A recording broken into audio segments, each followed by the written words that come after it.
ప్రేక్షకులకి నమస్కారం అండి.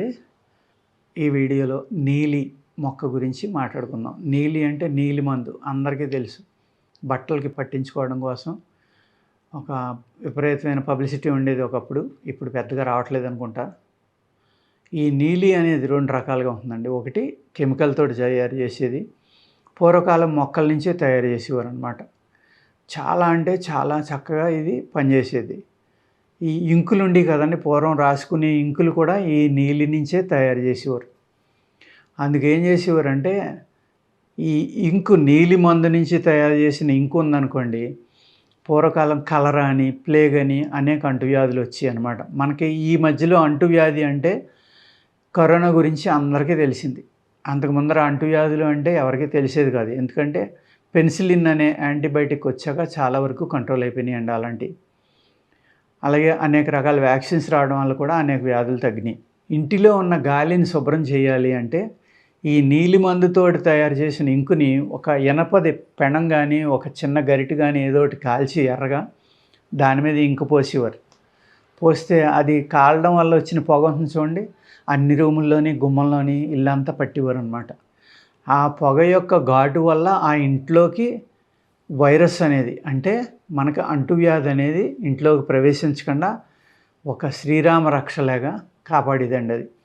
రాత్రి పడుకునేటప్పుడు ముందర కానీ, ఉదయం కానీ ఇలాగా ఈ ఇంకు ఇనప పేనంలో కానీ, ఇనప మూగుట్లో కానీ వేసి ఆ పొగ ఇల్లంతా పట్టమనేవారు పూర్వం.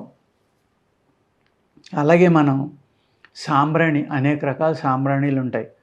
మనం సాయంత్రం చీకటి పడక ముందర ఉదయం కూడా సాంబ్రాణి ధూపం వేస్తూ ఉంటాం. ఈ సాంబ్రాణి ధూపం అనేది కూడా అద్భుతమైన antiviral, anti bacterial, anti fungal. అలాగే ఏమంటారంటే మన యోగులు, ఋషులు కానీ, లేకపోతే కొంతమంది పండితులు కానీ వాళ్ళు చెప్పే విషయం ఏంటంటే ఈ సాంబ్రాణి పొగ అనేది వేయడం వల్ల 2 పూట్ల ఇంట్లో చెడు శక్తులు కానీ, చెడు గాలులు కానీ ఇంట్లో ప్రవేశించవు. చెడు నుంచి మిమ్మల్ని రక్షిస్తుంది. అనేక ఈ చెడు ప్రభావం ఉండే మనం రకరకాలుగా అనుకుంటాం కదా, దెయ్యాలని, భూతాలని రకరకాలుగా మాట్లాడుకుంటాం మనం. ఆ చెడు ప్రభావాలు ఏదైతే మన మీద పడతాయో, ఆ ఇంట్లో వాళ్ళని ఆవహించడం వల్ల జరిగే ప్రమాదాలు ఇటువంటివి ఏవి ఉంటాయో అన్నిటి నుంచి మీరు మీ కుటుంబాన్ని రక్షించుకోవాలంటే 2 పూట్ల ఈ ధూపం అనేది వేయటం కూడా చాలా ఇంపార్టెంట్ అని పూర్వీకులు చెప్పేవారండి. ఏదైతే కొంతమంది చాలామంది పిల్లలకి తలకి సాంబ్రాణి ధూపం వేస్తూ ఉంటారు. ఆ విధంగా వేయండి, మీ పిల్లల జుట్టు ఎంత చక్కగా పెరుగుతుందో చూడండి.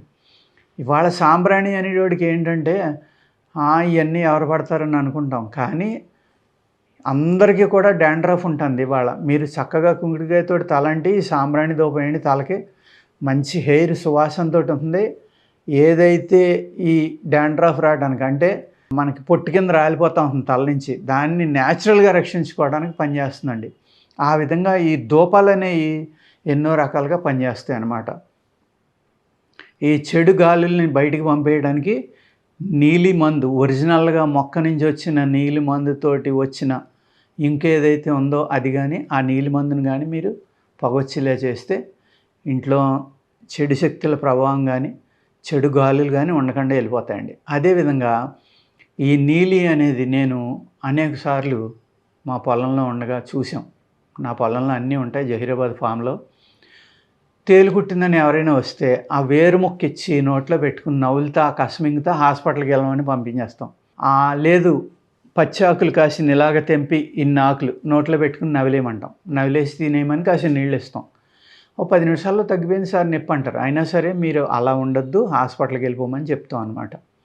ఇలాగా విషాన్ని నుంచి విరుగుడుగా కూడా ఈ నీలి ఆకు, నీలి వేరు కూడా చాలా అంటే చాలా బాగా పనిచేస్తుంది. ఈ నీలి చెట్టు యొక్క సమూల చూర్ణం అయితే కిడ్నీ మీద ఒక మిరకిల్గా పనిచేస్తుందండి. అందరూ కూడా తెల్లగలిజేరు అంటున్నారు. తెల్లగలిజేరు శుద్ధి చేసుకుని తీసుకోవాలి. మీరు తెల్లగలిజేరు పొరపాటును కూడా ఎవరూ డైరెక్ట్గా తీసుకోవద్దండి. దాన్ని ముక్కలుగా కట్ చేసుకుని ఆరిన తర్వాత పాల ఆవిరి మీద ఉడకబెట్టి, ఆవిరి మీద మళ్ళీ బాగా ఇదైన తర్వాత ఎండబెట్టుకుని వాడుకోండి. ఒక అమృతంలా పనిచేస్తుంది. లేదు డైరెక్ట్గా ఎండబెట్టుకుని తీసుకుంటున్నామంటే కంపల్సరీగా ఆవు పాలతోటి తీసుకోండి. దాంట్లో ఉన్న చెడు ప్రభావం పోయి అమృతంగా మీకు ఉపయోగపడి మీ కిడ్నీల మీద వాటి మీద చాలా బాగా పనిచేస్తుందండి. చాలామంది కిడ్నీ ప్రాబ్లమ్‌కి తెల్లగల్లేరు వాడుకుంటున్నారు, పల్లేరు వాడుకుంటున్నారు. ఏది వాడుకున్నా కూడా ఆవు పాలు కాంబినేషన్‌తో వాడుకుంటే చాలా అద్భుతంగా పనిచేస్తుందండి. ఈ నీలి కూడా శుద్ధి చేయక్కర్లేకుండా డైరెక్ట్‌గా తినొచ్చిది. దీని సమూలం యొక్క చూర్ణం రోజు మీరు ఉదయం, సాయంత్రం ఒక 600 ఎంజీ నుంచి 1000 ఎంజీ తీసుకుంటే 1000 ఎంజీ స్టార్టింగ్‌లో ఉన్న ఈ కిడ్నీ ప్రాబ్లమ్స్ చాలా వరకు రిలీఫ్ ఇస్తుందండి. అంటే ఎన్ని రకాలుగా పనిచేస్తుందో చూడండి. అదేవిధంగా దాన్ని పూర్వం సారా అనేవారు. అంటే బెల్లం పులవబెట్టి దాని నుంచి వచ్చే ఆవిరిని మళ్ళీ లిక్విడ్‌గా తీస్తే సారా అనేవారు. మనం స్పిరిట్ అంటాం దాన్ని వాళ్ళ మోడర్న్ దాంట్లో. దాన్ని ఆసవాలు అనేవారు ఆయుర్వేదంలో నుండి. ఆ విధంగా అనేక మూలికలు నానబెట్టి తీసేవారనమాట. ఆ విధంగా నీలి ప్లాంట్ తోటి కనుక తీసండి, అది రోజు ఒక 10 ml కనుక ఇస్తే నీలి ప్లాంట్ యొక్క పులవబెట్టడం వల్ల వచ్చే కషాయం నుంచి వచ్చే ఆవిరి ఏదైతే ఉందో దాన్ని నీట్‌గా అంటే వామరిక అని అమ్మేవారు పూర్వం. అలా అయితే మీకు పల్లెటూరు వాళ్ళందరికీ అర్థమవుతుంది. వాముని నానబెట్టి దాని నుంచి వచ్చే ఆవిరిని నీళ్ళ కింద మళ్ళీ చేసి దాన్ని వామరికని ఇచ్చేవారు. అజీర్తుల మీద రొంప, దగ్గు అనేక రకాల పొట్టలో ఉన్న క్రిములను చంపడానికి అద్భుతంగా పనిచేసేది. అలాగా ఈ నీలి చెట్టు నుంచి కనుక మనం తీసి దాన్ని ఆ అరుకుని కనుక రోజు ఒక 10 ml ఉదయం, సాయంత్రం ఇస్తే బ్రెయిన్‌లో ఉన్న క్లాట్లు కరగటం కానీ, జ్ఞాపక శక్తి పెరగడం కానీ, బ్రెయిన్‌లో ఉన్న క్రిములను చంపటం కానీ చాలా అద్భుతంగా ఈ నీలి అనేది పనిచేస్తుందండి. అంటే ఈ నీలి మొక్క అనేది ఒక అమృతంగా మన పూర్వీకులు వైద్యశాస్త్రంలో రాయటం జరిగిందండి. దాన్ని ఏమనుకుంటామంటే నీలి అంటే పూర్వం ప్రత్యేకంగా తోటలు పెంచి నీలి మందు తీసేవారండి. రాజమండ్రి ఏరియాలో చాలా ఎక్కువ ఉండేవి. ఇండస్ట్రీస్ కూడా ఉండి అవి తర్వాత ఈ కెమికల్ కలర్స్ వచ్చాక ఆ న్యాచురల్ కలర్ అనేది పోయిందనమాట. ఆ న్యాచురల్ కలర్ వేసుకోవడం వల్ల దాంతోటి గంజి పట్టిన తర్వాత ఆ నీళ్ళల్లో ముంచి తీసిన షర్ట్ని ఎండలో వేసి ఆ షర్ట్ వేసుకోవడం వల్ల కూడా మనం అనేక చర్మవ్యాధుల నుంచి బయటపడేవాళ్ళం. ఇప్పుడు ఏమైందండి, ఆపోజిట్ కెమికల్స్ వాడుతున్నాం మనం. ఈ కెమికల్ వాడడం వల్ల ఏమైంది, లేని చర్మవ్యాధులు కూడా మళ్ళీ మన శరీరానికి రావడానికి అవకాశం ఉందన్నమాట. అంటే మనం ఎక్కడి నుంచి ఎక్కడికి వచ్చామో మీరు అర్థం చేసుకోండి. పూర్వం పాత్రలు దేనితో తోమేవారండి, బూడిద, పొయ్యిలో బూడిద తీసి చక్కగా తోమేవారు. ఆవు పిడక బూడిదైతే పళ్ళే తోముకునేవారు. అసలు పళ్ళు 100 ఏళ్ళు వచ్చినా చక్కగా ఉండి.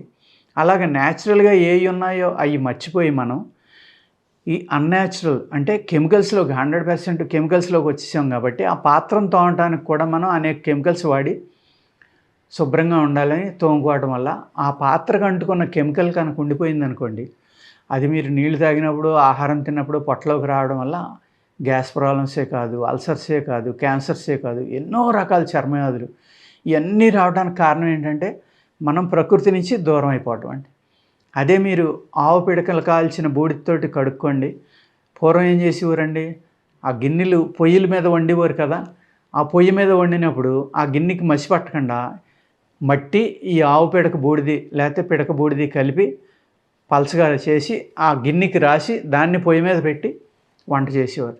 వంట అయిపోయిన తర్వాత నీళ్ళు జిమ్మి ఇలా కడిగితే శుభ్రంగా పోయేది. ఎందుకంటే ఆ గిన్నెకిని ఈ పొక్కి మధ్యన ఒక లేయర్ అనమాట. వాళ్ళు ఎంత తెలివైన వాళ్ళు చూడండి. మనమే తెలివైన వాళ్ళు అనుకుంటాం. అక్కడ ప్రకృతి సిద్ధంగా వంట చేస్తున్నారు, చక్కగా ఆరోగ్యకరమైన ఆహారాన్ని ఇస్తున్నారు, క్లీన్ చేసుకోవటం ఈజీ. దానివల్ల ఎటువంటి కెమికల్లో ఆ పాత్రలో ఉండదు కాబట్టి మనకి ఆ కెమికల్ వల్ల వచ్చే అనేక రకాల రోగాలను తగ్గించుకోవాలంటే మనం ఇలా న్యాచురల్గా ఆలోచించి వెనక్కి వెళితేనే మనకి మళ్ళీ మంచి ఆరోగ్యం కలుగుతుందండి. అంచేత నీలి చెట్టు అనేది ఎన్ని రకాలుగా ఉపయోగపడుతుందో మీకు ఈ వీడియో ద్వారా నేను తెలియజేశానండి. పల్లెటూరులో చాలామందికి తెలుసు దాని గురించి. జాగ్రత్తగా వాడుకోండి. నమస్కారం.